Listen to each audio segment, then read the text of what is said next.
everybody, welcome to Fruitful Trees. And today I have a very interesting topic because how many of you know that if you're walking past a house and the fruit is over the house line, that becomes public property if it's on a public street? So if I'm walking down the street that has a mango tree and that mango tree goes over into the street, now if that's a public street, that becomes public property. But what if the street is not public? What if it's going to private property? Well, that fruit now becomes property of that place where it's going over into. So here I am in my yard, and you see my neighbor's house right behind me, how close it is.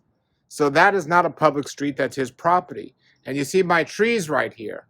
And 100% these trees are going to go over into that yard. Those mangoes on this tree are now going to become his property.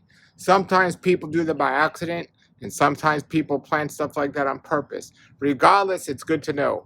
I'm very good friends with my neighbor there, and we both purposely planted trees against our fences. Number one, for lack of space, that's the only choice we had. But for another reason is we're both willing to share half of our crop with our neighbor the way we're supposed to, right? So this tree here, which happens to be a sweet tart mango, will go over to his side and when the time comes, and he will get some of that. So I'm going to show you some more of our trees today in my yard and his yards of trees that are going over to give you this idea. And then we're going to go over to one of his other yards and show you some of his trees that are more on some public property and not, just to give you an idea to be aware of this. It's a very fun thing to do. And I planted some trees in my other neighbor's yard because he's let me plant trees in his yard for taking care of his property. But I purposely planted those trees next to the tree line. So if he ever sells that house and somebody else there in the future doesn't allow me to get the stuff from their yard, now that tree will be coming over to my yard. So I'm going to show you that as well. So here we go, check it out. Okay, so there is the sweet tart tree, and as you see, it's like so close to his yard that eventually he'll be able to like literally stick his hand out his window and pick some of those mangoes. Here's a sugarloaf mango tree, and this will be the same situation as that one over there, where he'll be able to pick these as well. And then there's a sugar apple. Now, it might just think, I'm just planting close to my fence to save space, and yes, that is a very true and good reason. However, I'm not hoarding all my food. I'm letting... Okay, cats, relax. To share with each other. So I'm letting this happen, and happily, and he does the same.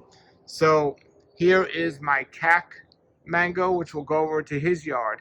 Now he has a banana on the other side of that cac, and I've asked him to cut that banana down if he wants my tree to grow more into his yard, and he will. He doesn't like those bananas anyway, so the tree will have more of an opportunity to grow over there. And I'll show you some of the other things here, and I definitely recommend you get together with your neighbors and happily do things like this. Here's my May tree that will eventually go over to his yard. But now look at the other side of it. Here's an Angie tree, and his Angie tree is loaded right now, and that will surely come over into my yard. It might be too close to this my May tree, so they might compete for that space. So it's best if you do get together with your neighbors to plant between trees. So if he would have planted his mango tree here, which I have nothing here, versus right next to where I had my tree, then they might compete for space. So that's something to consider. And I will look over my fence and see my neighbor's amazing yard. That's his pineapple pleasure tree right there. And on the other side of his yard is my other yard, and he has that white zapote there, and he has a namdak mai growing over into my yard tremendously, and that's eventually how all these trees will look, and I'll show you that. Now, my neighbor and I will allow each other. He lets me go in his yard and pick some of his black zapote and other trees as well. So we don't need this because we're friendly enough to share. We don't need to have trees growing over in each other's yards, but not all neighbors are as friendly as my neighbor and myself, so something to keep in mind. And here is So that's another good one. So here's my orange sherbet. And right behind that is his egg fruit. Now, I don't like his egg fruit. I don't like that fruit pretty much. And orange sherbet is a superior mango. So if he's wise, he's going to cut back that egg fruit so my mango can completely overtake that yard and this superior mango. But if he loved egg fruit, then he's not going to do that. But what he did do is his egg fruit was hanging much into my yard, and he saved me the trouble. He cut it from my yard, so it grows mostly on that side. So that did me a favor. So I got egg fruit there, then I have an avocado back there as well that'll also grow back there. Now, so keep this in mind whenever you go have a yard. I'm going to show you the other side, this side here, and then we're going to go over to his yard and check that out. I just got to get past all this mango bloom. Okay, so this is really cool. So this is my other neighbor's yard who's letting me use their yard to grow stuff. And in exchange, I decided I would help him by mowing his lawn and keeping things safe over there. So this is his yard. He doesn't have many trees, but I did put in there a star apple. And that was an old mango tree that I transformed to a pineapple pleasure.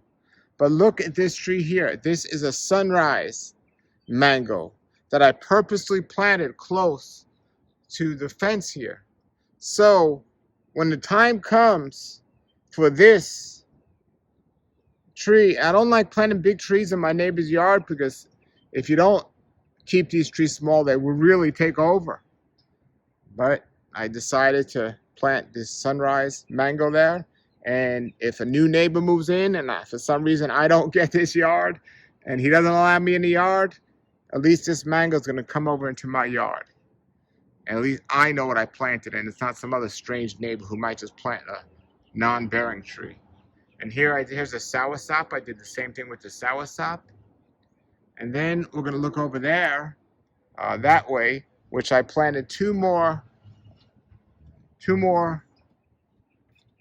new fruits here.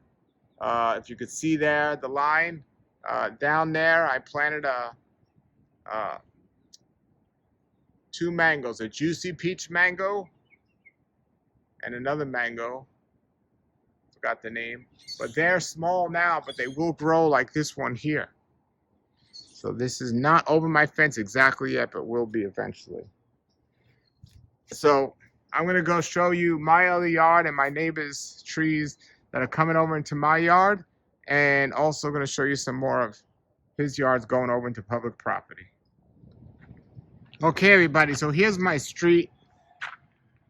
This is my street here, and there's my neighbor's coconut trees on the street, technically public property, because they're technically onto the street. But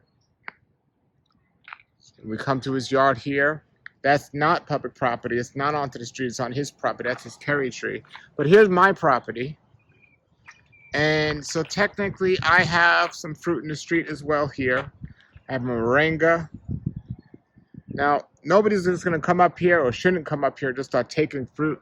I've had people come in my yard and take fruit. But if I publicly plant something out here, like for example, this mulberry tree. This mulberry tree is now public property. This green camito is over my fence. If there's a camito here, somebody could officially take this. It's now public property. And that's the way it is. So I'm going to go to my other yard and show you what my neighbor has grown in my street. But these are things to consider when you're planting some trees here. So over here, on this side, I have my Grumachama cherry.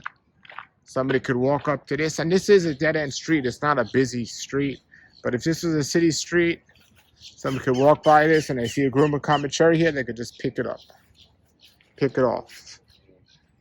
And there's another coconut tree being planted here. I just planted this.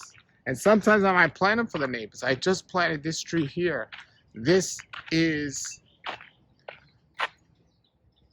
a Barbados cherry. I just planted it here on the street for people's tasting pleasure. So here I have a white sapote. Eventually that'll grow big enough where it'll grow over this fence. People will be able to take that. Then I have a dwarf sapodilla over here. So that shouldn't grow over the tree. I don't have to let it. And then here's a jackfruit. So as you can see, what you plant over the tree line is quite important. And then on the street here, I have more. I have a grumachama cherry and a coconut on the street there. But we're talking about our neighbors' trees here, right? So let's look at our neighbors' trees here today. So here I am in mango land. And all of these mango trees are eventually going to go over to my neighbor's side. So he has a bunch of non-edible trees, unfortunately, that might come to my side. But I have this this nut tree here, this chestnut tree growing, that'll grow on his side. All of these trees are looking great. So I planted these a little bit more away from the fence. I don't know this neighbor as well, and I had more room in this yard, so I planted them more away from the fence. So they're not really going to grow as much over the fence as my other neighbor. See, I have a lot of room, so they won't grow as much. I didn't plant them as close to the fence. Now, on the other side of my property, my neighbor has a beautiful namduk mai tree, one of my favorite mangoes, and a sapote tree. So there's his fence. This is the other side to the yard I just showed you. There's his namduk mai tree. So half of this tree is going to be mine. Looking beautiful. And then there's his sapote. Look, literally hanging on my side of the tree, of the fence. Now, I got some mangoes I planted here. See, this is what I was talking about earlier. Between those two trees, I planted my Carla mango. So it didn't do it right next to it. I planted it between them. So if we trim those back a little, somehow this will go a little in his yard. It's a win-win for everyone.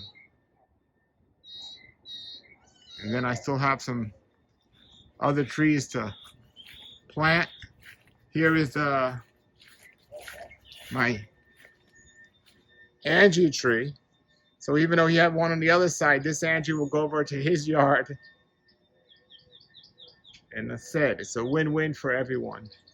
And there's his black sapote that's loaded right now. So I'm going to take you across the street now and show you his other yard with his trees and the situation he has over there going on to their neighbor's property.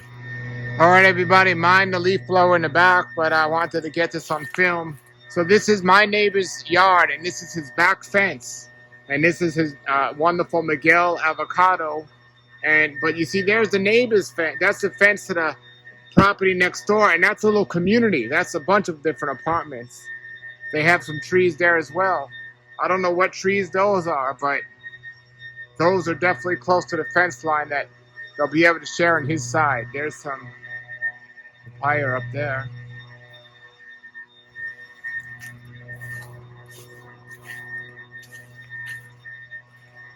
And so a lot of this also is important when you consider how close you're planting and how much room you have. So I think he did a good enough job where he didn't plant directly against the fence there for the community over there. But you see there's a big tree that the neighbor has over there that's coming over on his side and getting in the way of his tree. So those are things to consider. A lot of things to consider when you're going to plant trees and how you're going to plant them. So,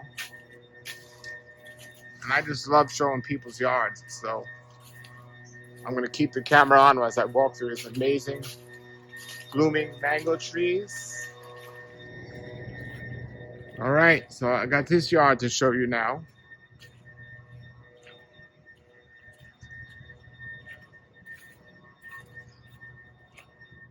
So the neighbors over there have some bananas that are gonna hang on this side. This mango tree may make it to the other side eventually. Here's some dragon fruit that's not going to make it to the other side. So he planted this yard. He kept it away from the edges pretty well. But here, check this out. This is the coolest thing. When he got this property, there was some old mango trees, seedling mango trees that were not good at all. He cut down the roots. They were literally against the tree, and he added some grafts, some scions to it. And this is his lemon meringue tree that's now a lemon zest that's completely taken off. And his neighbors on the other side, if they want it, will be able to get a good amount. Public property, because it's not a public property, but it's a community on the other side. So that community will have it. But he has so much here on this side, I don't think he's concerned about that at all. And it's just wonderful. I'm going to take it to this other yard now. Okay, and when we started, I showed you my property there. And here's my neighbor's property. And some trees that I was able to plant here. This is a mango tree that'll eventually go over on that side. I have a soursop and a jackfruit that is reaching this side. Avocado will reach this side.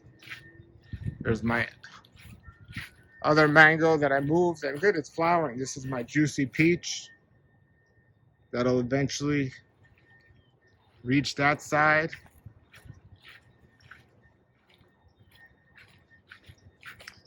And there's my beautiful sunrise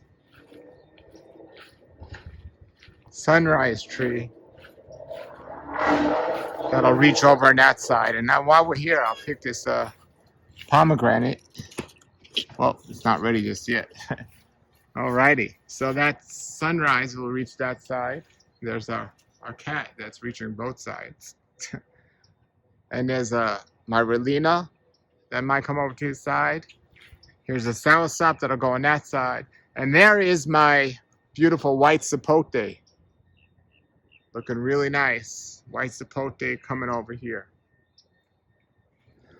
All right, everybody. So that's just an example of how to share with your neighbors without literally having to go and share with your neighbors. And I think it's a really cool thing to do. Remember, if the fruit is on the street and hanging over somebody's fence, even though it's public property, it's still respectful and good to knock on the door and ask them if you can have some of it and not just take it. So even though you're officially allowed to, it's still not really respectful to do so. So keep that in mind. And yeah, if you have comments or questions, let me know. But how many of you have unique situations like this where you live in an area where you've planted close to the fence line and that's just what's happening? Let me know your thoughts. Let me know what you think about this video. And until then, everybody, love your neighbors. Have a great day and keep growing.